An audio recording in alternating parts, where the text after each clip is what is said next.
یہ مسئلہ اس سے ثابت ہوتا ہے کہ اگر کوئی نعوذ باللہ قبر کو سجدہ کرے، ہم ناجائز کہتے ہیں، حرام کہتے ہیں، لیکن اس کو نیت کی بنیاد پر، کہ نیت اس کی تعظیم کی ہے، اس کو شرک نہیں کہتے. تو چاہے قبر کو سجدہ ہو یا کسی پیر کو سجدہ ہو، یہ شریعت اسلامیہ میں حرام ہے. لیکن جہاں تک چومنے کا تعلق ہے وہ شریعت میں جائز ہے. لیکن یہاں پھر ایک اعتراض آتا ہے، بس یہ آخری سیشن لے رہا ہوں میں، اس پہ اختتام کریں گے. جہاں تک چومنے کا تعلق ہے وہاں بھی پھر بعض موقع پہ ایسی حیت اور ایسی کیفیت آ جاتی ہے کہ جس پر وہابی کہتے ہیں کہ دیکھیے صاحب، آپ تعظیم میں بھی تو بہت مبالغہ کرتے ہو. چلو ہم نے مان لیا کہ آپ اگر قبر کو سجدہ کرتے ہیں تو تعظیم کی نیت سے کرتے ہیں، شرک نہیں ہے، حرام ہے. چلو قبر کا ہم نے مان لیا، لیکن بھائی آپ کے ہاں تو وہ پیروں کے پیر بھی چومنے کے لیے آپ سجدے کی جیس کیفیت میں جھک جاتے ہیں. ہوتا ہے نا، پیر علماء کے پیر چومنے کے لیے جھک جاتے ہیں صاحب. بعض اوقات اتنا ادب میں مبالغہ کرتے ہیں کہ ایسے جھک کے کھڑے ہوتے ہیں جیسے لگتا ہے کہ رکوع میں کھڑا ہے بندہ. تو اب حرام تو مان لیا نا آپ نے. اب یہاں بہت خاص بات بتا رہا ہوں. تو پھر آپ کے علماء اور آپ کے مشائخ اس سے بھی منع کیوں نہیں کرتے؟ بھائی اگر حرام بھی ہے سجدے جیسی کیفیت تو اس سے کیوں نہیں منع کرتے؟ تو اصل میں ہمارے علماء شریعت سمجھتے ہیں اس لیے منع نہیں کرتے، اور آپ لوگ شریعت سمجھ نہیں پاتے اس لیے جو منہ میں آیا بک دیتے ہیں. ہمارے علماء دیکھتے ہیں کہ یہ پیر چوم رہا ہے، ابھی وہاں نیت سجدے تعظیمی کی بھی نہیں ہے بلکہ چومنے کی نیت ہے. بات سمجھ میں آ رہی ہے آپ کی؟ ابھی پورا مدار اسلام کا کس پہ ہے؟ عمل کا مدار نیت پر. تو اب جو چومنے کے لیے آپ سجدے جیسی کیفیت میں گئے تو بظاہر آپ دکھ رہا کیا ہے کہ سجدہ کر رہے ہیں، لیکن ابھی وہاں سجدے تعظیمی کی بھی نیت نہیں ہے، چومنے کی نیت ہے. تو چومنا جائز ہے، اس لیے وہاں اس پر بھی حکم نہیں لگے گا. پورا دار و مدار نیت پر ہے. قبر کے بھی سجدے کو ہم نے حرام کیوں کہا؟ کہ اس نے سجدہ کہا مگر تعظیم کا سجدہ کہا، تو ہم نے فتویٰ لگایا اس پہ کہ حرام ہے. لیکن یہاں جب قدموں میں اس طرح کی وہ کیفیت میں گیا بندہ تو ہم یہاں اس کو منع نہیں کر رہے ہیں، علماء منع نہیں کر رہے، مشائخ منع نہیں کر رہے. پیر چومنے کے لیے سجدے جیسی کیفیت میں دکھ رہا ہے، کیوں نہیں منع کر رہے؟ کہ یہاں اس کی اب نیت سجدے کی بھی نہیں ہے، چومنے کی ہے. تو مدار اس کی نیت چومنا ہے، اور یہ صحابہ کرام کی سنت ہے. اب یہ اصل موضوع ہے. اگر اب یہاں پھر تم نیت کو خارج کرو تو یہ صحابہ پہ فتویٰ لگیں گا اور رسول پہ فتویٰ لگیں گا. اور اب میں اسی کتاب سے حدیث پیش کر رہا ہوں. یہ اور بھی ایڈیشن ہے لیکن اتنے ایڈیشن میں ٹیبل پہ نہیں رکھ پا رہا ہوں. یہ ادب المفرد امام بخاری کی، یہ سعودیہ کے جو ہے کتب خانے سے چھپا ہوا ہے. ذرا دیکھ لیجیے کتنے ہیں یہ بھی ادب المفرد ہے امام بخاری کی. یہ بمبئی کا چھپا ہوا عربی نسخہ ہے، یہ ابنائے صورتی ان لوگوں نے چھاپا ہے، یہ وہابیوں نے چھاپا ہے، دارالعلم والوں نے البانی کی تخریج کے ساتھ. اور اس میں کیا کیا ہے بدماش نے معلوم ہے؟ آپ تعجب کرو گے، ضعیف کے نام پر 83 باب اس میں سے نکال دیے اصل کتاب میں سے. اس پہ انشاءاللہ کبھی بات ہوں گا. یہ بھی البانی صاحب کا بمبئی سے چھپا ہوا ہے. یہ بیروت لبنان سے چھپا ہوا الادب المفرد امام بخاری کی کتاب ہے. دیکھیں کتنے سارے نسخے. تو اس نسخے میں وہ حدیثیں نکال دیا، اس نسخے کے علاوہ باقی سارے نسخوں میں یہ حدیثیں موجود ہیں. مکاری دیکھو وہابیوں کی، جو ان کے عقیدے کے خلاف ہو اس کو، اور اہل حدیث ہے. یہ نام کیا ہے؟ اس پر تو انشاءاللہ کبھی بعد میں سیشن ہوگا کہ حدیثوں میں کتنی چوریاں کی ہے انہوں نے. یہ بیروت کا چھپا ہے، اس میں وہ حدیث موجود ہے جو میں بھی پڑھوں گا. یہ بمبئی سے چھپا ادب المفرد کا نسخہ ہے ابنائے صورتی والوں کا، سب عربی نسخے ہے، اس میں حدیث موجود ہے. خود سعودیہ والوں نے چھاپا ہے، اس میں پرانا ایڈیشن، اس میں حدیث ہے وہ موجود ہے. یہ ادب دنیا دلی کا چھپا ہوا ہے ادب المفرد، اس میں بھی وہ حدیث موجود ہے. دیوبندیوں نے شرح کے ساتھ چھاپا ہے، یہ اتنی موٹی اس لیے ہو گئی کہ اس کی شرح ہے. ادب المفرد یہ دیوبند سے چھپا ہے، مکتبۃ العلم دہلی دیوبند کا ہے، اس میں بھی وہ حدیث موجود ہے. اور آئیے خود یہ سعودیہ کا ایک ایڈیشن ہے. کہاں چلا گیا بھائی؟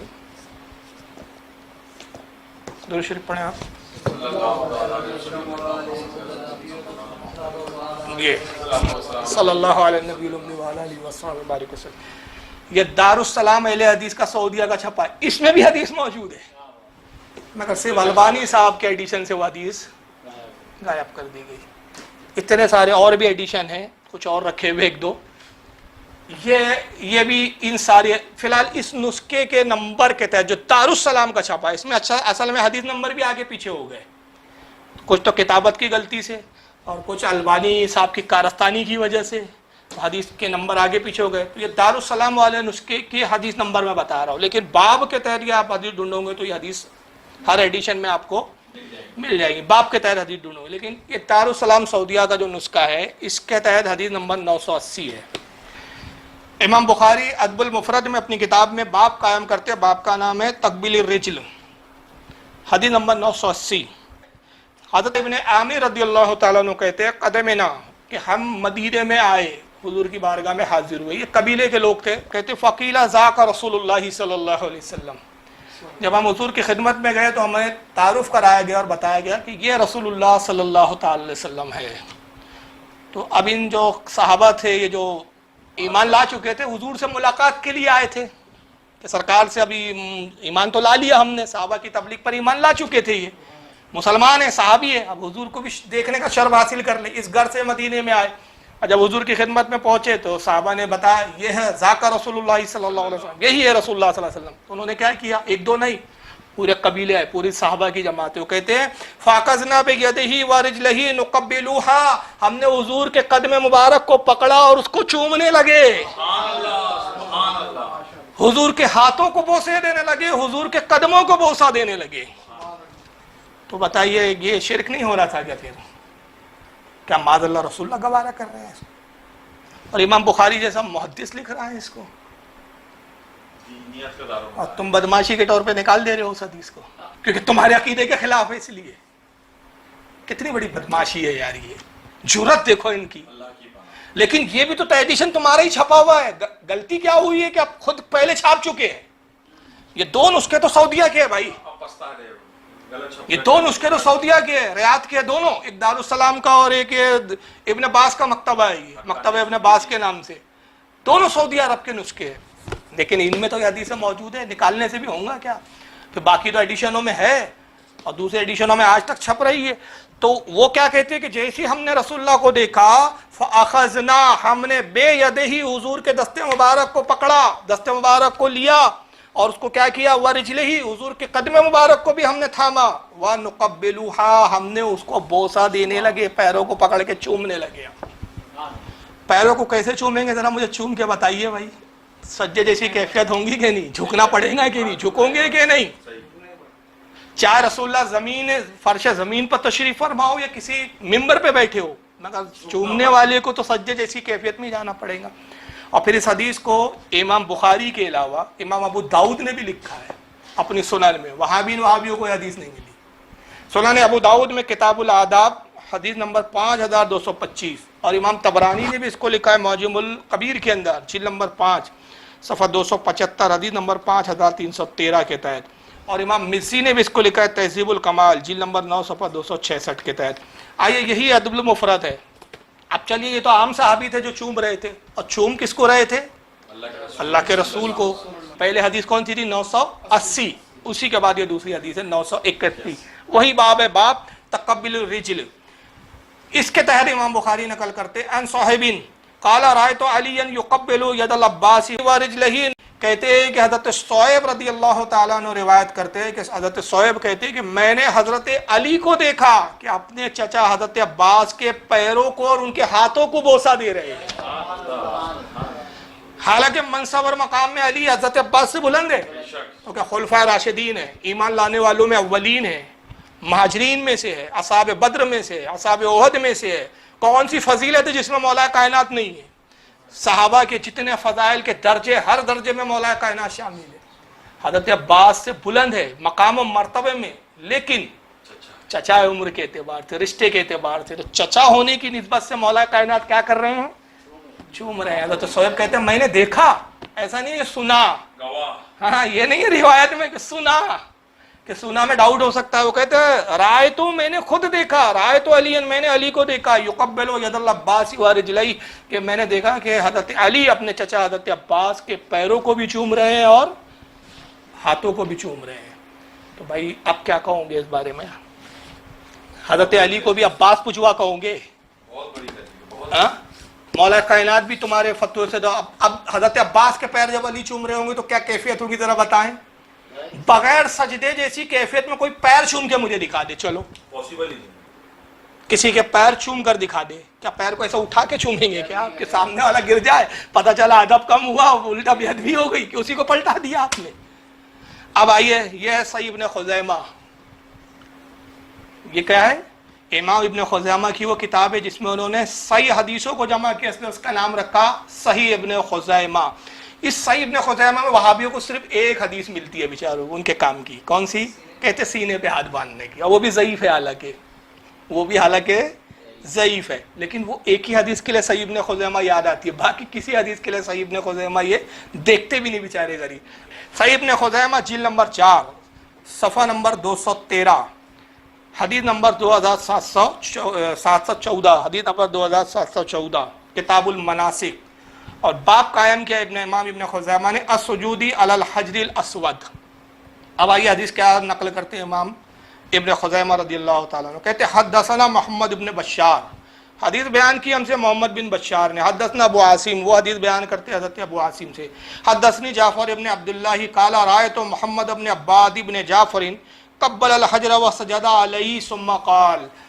حضرت جعفر بن عبداللہ کہتے ہیں، جعفر بن عبداللہ کہتے ہیں کہ میں نے محمد بن عباد بن جعفر کو دیکھا کہ وہ حجر اسود کو بوسہ دے رہے تھے اور حجر اسود پر سجدہ کر رہے تھے۔ صرف بوسہ نہیں دیا، سجدہ بھی کیا، وہ سجدہ، حجر اسود کو انہوں نے بوسہ بھی دیا اور حجر اسود کو انہوں نے سجدہ بھی کیا۔ ثم قال، اور سجدہ کرنے کے بعد وہ یہ کہا انہوں نے، رأیت خالق ابن عباس یقبلہ ویسجد علیہ، کہ کہتے کہ میں نے اپنے ماموں عبداللہ ابن عباس کو بھی میں نے دیکھا کہ وہ بھی حجر اسود کو بوسہ دے رہے تھے اور سجدہ کر رہے تھے، میں نے عبداللہ ابن عباس کو بھی دیکھا۔ اور پھر آگے کیا حدیث کے، وقال ابن عباس، اور حضرت عباس جس وقت سجدہ کر رہے تھے تو اس وقت سجدہ کرتے ہوئے کیا کہہ رہے تھے؟ رأیت عمر ابن الخطاب قبل وسجد علیہ ثم قال، وہ کہہ رہے تھے کہ دیکھو میں نے حضرت عمر کو دیکھا۔ ہر سجدہ کرنے والا اپنے سے پہلے دیکھنے والے کو بتا رہا ہے۔ حضرت عبداللہ ابن عباس کو دیکھا کہ وہ حجر اسود کو چوم بھی رہے تھے، سجدہ بھی کر رہے تھے، اور کہہ رہے تھے میں نے عمر ابن خطاب کو دیکھا، اور عمر ابن خطاب جب سجدہ کر رہے تھے ثم قال، تو وہ بھی یہ کہہ رہے تھے، اور آئے تو رسول اللہ صلی اللہ علیہ وسلم فعلا ہاکذا فعلتو، کہ میں نے رسول اللہ صلی اللہ تعالی وسلم کو دیکھا کہ حضور نے حجر اسود کو بوسہ بھی دیا اور سجدہ بھی کیا، حضور نے چونکہ ایسا کیا اس لیے میں ایسا کر رہا ہوں۔ وہابی جی کو حدیث نہیں ملی ہے، اور حدیث ضعیف نہیں ہے۔ البانی صاحب ان کے کہتے ہیں، اس کی تخریج البانی صاحب نے کی ہے صحیح ابن خزیمہ کی، البانی صاحب کہتے ہیں اسناد صحیح، اس حدیث کی سند صحیح ہے، اور اس کو امام عبدالرزاق نے بھی نقل کیا ہے، امام عبدالرزاق اپنی المصنف میں لائے ہیں، جلد نمبر 5 صفحہ 37 حدیث نمبر 8912۔ اس کو امام شافعی نے بھی نقل کیا اپنی مسند الشافعی کے اندر، جلد نمبر 2 صفحہ 252 حدیث نمبر 991۔ امام ابن ابی شیبہ نے بھی اس کو نقل کیا ہے المصنف حدیث نمبر 14972 کے تحت۔ امام بزار نے بھی اس حدیث کو نقل کیا ہے مسند البزار جلد 1 صفحہ 332 حدیث نمبر 215 کے تحت۔ امام حاکم نے المستدرک میں لکھا حدیث نمبر 1 جلد نمبر 1 صفحہ نمبر 625، جلد نمبر 1 صفحہ 625 حدیث نمبر 1672۔ اور امام حاکم کہتے ہیں اس حدیث کو لکھ کے ھذا حدیث صحیح الاسناد ولم یخرجہ، کہتے ہیں کہ حدیث صحیح ہے، اور اس کو امام بخاری اور امام مسلم نے حالانکہ نہیں لکھا لیکن یہ صحیح ہے۔ امام بہقی نے سنن الکبریٰ میں لایا جلد 5 صفحہ 120 حدیث نمبر 9223۔ امام عسقلانی نے بھی اس کو بلوغ المرام میں لکھا صفحہ 291 حدیث نمبر 747۔ ایک اور پیاری حدیث آپ سن لیں مسند احمد سے، یہ ہے مسند احمد امام احمد ابن حنبل کی، باب حدیث ابی ایوب الانصاری، حضرت ابو ایوب انصاری کے باب میں اس حدیث کو انہوں نے لایا، حدیث نمبر 23585۔ امام احمد ابن حنبل رضی اللہ تعالیٰ نقل کرتے، کہتے ان داؤد ابن ابی صالح قال، حضرت داؤد بن صالح سے روایت ہے، وہ کہتے اقبل مروان یومن فوجد رجولا وادیا وجہہ علی القبر، کہتے کہ ایک مرتبہ مروان جو ہے وہ حضور صلی اللہ علیہ وسلم کے روضے کے قریب سے گزرا، دیکھا کہ حضور کی قبر پر ایک شخص اپنے چہرے کو رکھے ہوئے ہے۔ اب حضور کی قبر پر یا کسی قبر پر آپ چہرہ رکھو گے تو آپ کی کیفیت کیا ہوگی ذرا بتائیں؟ سجدے جیسی۔ تو وہ ایک چہرہ رکھا ہوئے ایک شخص ہے، مروان نے دیکھا، اور یہ اس زمانے کا گھٹا ہوا وہابی تھا، تو اس نے دیکھا تو اس کو غصہ آ گیا. فقال اتدری ما تصنع, تو اس نے ڈانٹ کر اس شخص کو کہا, اور ایک روایت میں ہے کہ گردن پکڑی اس نے, جو چوم رہے تھے وہ قبر کو, اپنا چہرہ حضور کی قبر پہ مس کر رہے تھے, جو شخص اس کو گردن کو پکڑا, کیا نام ہے, مروان نے, اور اٹھا کے کھینچ کے کہا, اے شخص یہ کیا کر رہا ہے تو, کیا حرکت ہے یہ؟ فاقبل علیہ فائزہ ہوا ابو ایوب, جب اس شخص نے چہرہ اٹھایا تو دیکھا گیا تو وہ تھے حضرت ایوب انصاری رضی اللہ تعالیٰ عنہ. ابو ایوب انصاری وہ میزبان رسول کے ہجرت مدینہ کے بعد رسول اللہ سب سے پہلے انہی کے گھر قیام فرمایا. جلیل و قدر صحابی حضرت ابو ایوب انصاری تھے. کون چوم رہے تھے حضور کی قبر کو؟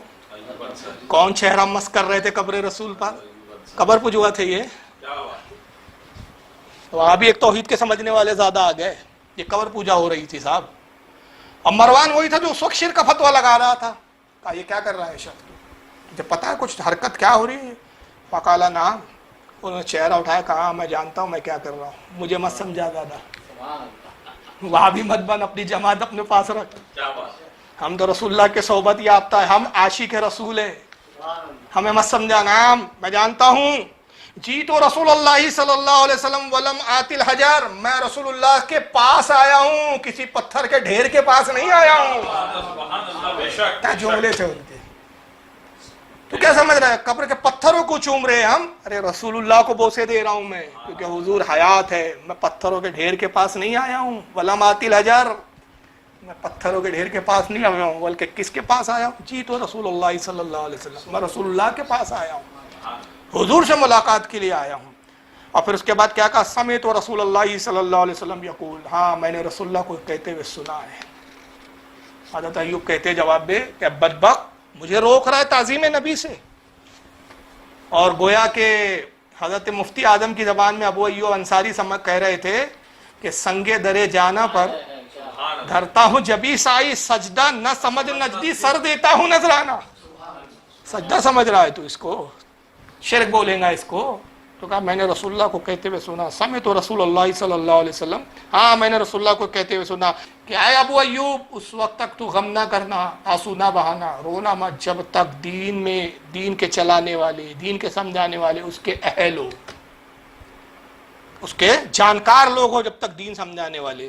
وَلَكِنِ ابْقُوا عَلَيْهِ إِذَا وَلِيَهُ غَيْرُ أَهْلِهِ, ہاں اس وقت تو ضرور غم کرنا اور رونا سبحانہ جب دین میں نااہل پیدا ہو جائے, جو شرک اور تعظیم کے فرق کو سمجھ نہ سکے. آج وہ دور آ گیا نا, انہوں نے کہا تو اس وقت دور رونا, کیوں؟ کیونکہ ابھی تو صحابہ کا دور ہے, دین کے سمجھنے والے ہیں, تعظیم مصطفیٰ کے جاننے والے. مگر وہ دور ضرور آئیں گا ابو ایوب انصاری کہ جب رونا پڑے گا. کیوں؟ دین میں, دین کے چلانے والے, دین کے ٹھیکیدار کیسے لوگ بن جائیں گے؟ نااہل لوگ, جاہل لوگ, جن کو تعظیم اور عبادت میں فرق معلوم نہ ہوگا. اس وقت تم پھر آنسو بہانا کہ وہ کیا برا دین آ گیا ہے کہ اب دین کے ٹھیکیدار ایسے جاہل بن گئے, ایسے گوار بن گئے. اور پھر یہ حدیث بھی ضعیف نہیں ہے. اس کو امام حاکم نے المستدرک میں لکھا, جلد نمبر 4 صفحہ 560, حدیث نمبر 8571. اور امام حاکم کہتے حاذا حدیث صحیح الاسناد, یہ حدیث بالکل سند کے اعتبار سے صحیح ہے. امام تقی الدین سبکی نے شفاء السقام میں لکھا, صفحہ نمبر 342. امام سمعودی نے الوفاء الوفا جلد 4 صفحہ 1358 پہ لکھا. امام حیثمی نے مجموع الزوائد جلد نمبر 3 صفحہ 666, حدیث نمبر 5845. امام ابن عساکر نے تاریخ دمشق جلد نمبر 57 صفحہ 249. اور اسی حدیث کو الفاظوں کے اختصار کے ساتھ امام طبرانی نے بھی لایا ہے معجم الکبیر میں, حدیث نمبر 3999. اور امام طبرانی نے اپنی ایک دوسری کتاب معجم الاوسط جلد 1 صفحہ 94, حدیث نمبر 284. کنز العمال میں بھی حدیث آئی ہے, حدیث نمبر 14966. امام سیوطی نے بھی اس کو الجامع الصغیر میں لایا, حدیث نمبر 9728. امام مناوی نے بھی فیض القدیر میں اس حدیث کو کا جلد 6 صفحہ 386. ایک آخری حدیث اور اس پر پھر اختتام. ایک کتاب میں آپ کے سامنے دکھا رہا ہوں, بڑی عظیم اور بڑی مشہور و معروف کتاب ہے یہ, اپنے وقت کے جلیل القدر امام گزرے ہیں, امام تقی الدین سبکی. یہ ایک بڑی ضخیم انہوں نے کتاب لکھی, اس کا نام ہے شفاء السقام, عربی زبان میں ہے, اس کا صفحہ نمبر 185 ہے. اور پھر یہ حدیث بہت ساری کتابوں میں آئی ہے, اس کے بہت سارے حوالے, کثیر حوالے, اس کے حوالے اس کا متن میں پڑھ رہا ہوں، اس لیے کتاب آپ کے سامنے دکھا رہا ہوں۔ امام تقی الدین سبکی رحمۃ اللہ تعالیٰ علیہ شفاء السقام صفحہ نمبر 185 پہ حدیث نقل کرتے کہتے ہیں، عن ابی درداء رضی اللہ عنہ قال، حضرت ابو درداء رضی اللہ تعالیٰ عنہ کہتے ہیں، ان بلالا رأى فی منامہ رسول اللہ صلی اللہ علیہ وسلم وهو یقول له، کہتے کہ حضرت بلال کے خواب میں رسول اللہ تشریف لائے۔ اس کا تھوڑا سا پس منظر سمجھ لیں، میں حدیث کا ایک آخری جملہ پڑھ رہا ہوں۔ حضور کے انتقال کے بعد، حضور کا وصال ہو گیا تو حضرت بلال مدینے سے ملک شام چلے گئے اور کہا کہ اب میں اس شہر مدینہ میں نہیں رہ سکتا، اس لیے کہ یہاں کے در و دیوار دیکھتا ہوں تو رسول اللہ کی یاد آتی ہے، تو انہوں نے شہر مدینہ کو چھوڑ دیا اور ملک شام چلے گئے۔ ابھی کچھ ہی عرصہ گزرا تھا کہ رسول اللہ حضرت بلال کے خواب میں تشریف لاتے ہیں ملک شام میں۔ تو حضرت ابو درداء روایت کرتے کہتے ہیں، ان بلالا رأى فی منامہ رسول اللہ صلی اللہ علیہ وسلم وهو یقول له، کہ حضرت بلال کے خواب میں رسول اللہ تشریف لائے اور حضور نے بلال کو مخاطب کرتے ہوئے کہا، ما هذه الجفوۃ یا بلال، اے بلال یہ کیسا ستم ہے، کیسی تکلیف ہے، کیسی جفا کر رہے ہو مجھ پر، مجھ سے دور ہو گئے، گویا ایک طرح سے تم مجھے تکلیف پہنچا رہے ہو، یہ کیسی جفا ہے۔ اما آنا لقا ان تزورنی، یا بلال، اے بلال کیا وہ وقت نہیں آیا کہ تم مجھ سے ملاقات کرو۔ دیکھیں وہاں بھی کہتے قبروں پہ جانا ہی شرک ہے اور حضور خود بلا رہے ہیں، یہ کہتے قبر پر ہی جانا حرام اور شرک ہے، اور حضور کیا کر رہے ہیں، خواب میں آ کر بشارت دے رہے ہیں، وقت نہیں آیا کہ تم مجھ سے ملاقات کرو، تو قبروں کا ڈھیر نہیں ہے وہاں، میں ہوں، مجھ سے ملاقات کرو، آؤ۔ اے بلال کیا وہ وقت نہیں آیا، اما آنا لقا ان تزورنی یا بلال، اے بلال کیا وہ وقت نہیں آیا کہ تم مجھ سے ملاقات کرو۔ جیسی یہ خواب دیکھا حضرت بلال نے تو حدیث کے الفاظ ہے کہ فانتبہا حزینا وجیلا خائفا، حضرت بلال رضی اللہ تعالیٰ عنہ غمگین صورت میں، غمگین حالت میں، بڑے غم اور دکھ کے ساتھ بیدار ہوئے، گھبرائے ہوئے بیدار ہوئے، اور اس کے بعد کیا کیا انہوں نے، جیسی بیدار ہوئے گھبرائی ہوئی کیفیت تھی، غمگین کیفیت تھی ان کی، فرقیبا راحلتہ وقصد المدینہ، فوراً اس سواری انہوں نے حاصل کی، سواری پہ سوار ہوئے اور مدینے کی طرف قصد کیا، مدینے کی طرف سفر شروع کر دیا۔ وہاں بھی کہتا 3 مسجدوں کے علاوہ کہیں سفر کرنا جائز نہیں، یہ مسجد کا سفر نہیں ہو رہا ہے، خاص رسول اللہ کی قبر مبارک کی زیارت کے لیے سفر ہو رہا ہے، اور کرنے والا صحابی رسول ہے۔ حضرت بلال مدینے کی طرف روانہ ہو گئے۔ فاتا قبر النبی صلی اللہ علیہ وسلم فجعل یبکی عندہ، اور جب حضور کی قبر پر آئے تو خوب بلک بلک کے رونے لگے حضرت بلال، حضور کی قبر سے لپٹ گئے اور رونے لگے۔ اور پھر اب یہ آخری جملے سنیے، وَيُمَرِّغُ وَجْهُ عَلَيْهِ، اور اپنے چہرے کو رسول اللہ کی قبر پر ملتے جاتے تھے، روتے جاتے تھے، قبر رسول پہ چہرہ ملتے جاتے تھے، روتے جاتے تھے۔ ارے بھائی یہ کیا ہو رہا ہے، قبر پجوا بولو گے بلال کو؟ مجھے بتاؤ بغیر سجدے کی کیفیت کے قبر کو اپنا چہرہ مس کر کے مل کے دکھا دو، آپ کیسے روئیں گا؟ ایک شخص قبر پہ رو رہا ہو، رو سے اپنے چہرے کو بار بار قبر پہ مس کر رہا ہو، مل رہا ہو، رگڑ رہا ہو اپنے چہرے کو، کیسی کیفیت ہوگی؟ مجھے دکھاؤ آپ، چلو کوئی وہاں بھی پریکٹیکل کر کے دکھائے ہم کو، کیونکہ وہاں بھی پھر یہ بھی کہتے کہ حضور کی قبر اونچی نہیں تھی زیادہ، 1.42 سے بھی تھوڑی کمی تھی، تو کیفیت کیسی ہوں گی پوری؟ اجی سجدہ ہی ہوں گی، رکوع بھی نہیں ہو سکتا وہاں، سجدے ہی جیسی کیفیت ہے وہ، تو پھر کیا یہ قبر پجوا بولو گے حضرت بلال کو؟ کہوں گے نہیں صاحب یہ سجدے جیسی کیفیت، غیر اللہ کو سجدہ کر لیا اس لیے مشرک ہو گئے۔ حالانکہ اس روایت کو کثیر محدثین جتنوں نے لکھا سب نے اس روایت کو حسن قرار دیا ہے۔ امام ابو الحسن الغسانی نے اپنی کتاب اخبار و حکایات صفحہ 45 پر اس کو نقل کیا۔ امام ابن عساکر نے تاریخ دمشق جلد 7 صفحہ 133 پر لکھا، اور ابن عساکر کہتے ہیں اس کی سند جید ہے۔ سبحان اللہ۔ امام تقی الدین خود کہتے ہیں ھذا اسناد جید، اس کی سند جید ہے۔